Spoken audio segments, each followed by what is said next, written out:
Hi, this is Brian Whitaker with BKW Horsemanship at Whitts Ranch, Minnesota. And we are on to the steer head. I refer a lot to the steer head. It's just simply a roping dummy with horns, medium-sized horns. So the first thing we're going to talk about on this one is the position here. And there's several ways, different positions you could rope this.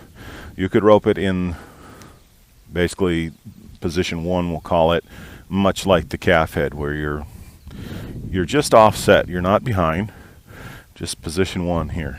And that's totally fine, especially if you have a larger animal that you're trying to slow down and you're trying to keep that animal out in front of you instead of off to the left, or sorry, off to the right, or even to the left.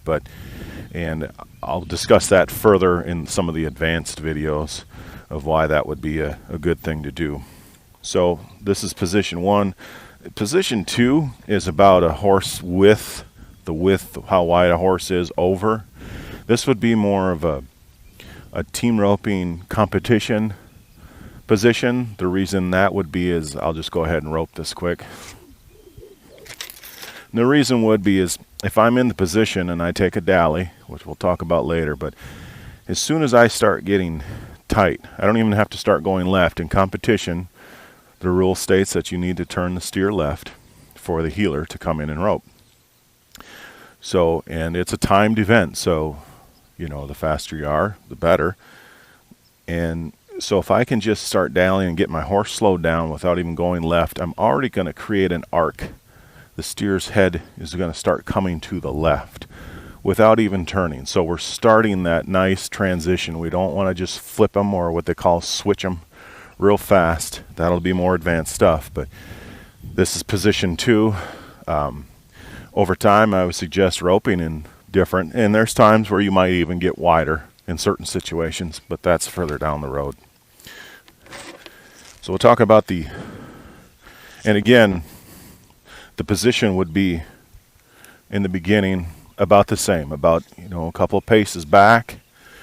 That'd be same as if you're in position two here. Over time, you can practice further back. I really strongly suggest all these getting real close. That's a really tough one for a lot of people. To get close, sometimes tip comes up, and I'll show that as we go here. Going through my checklist, looking at my coils. A couple of paces back. I'm over in position one.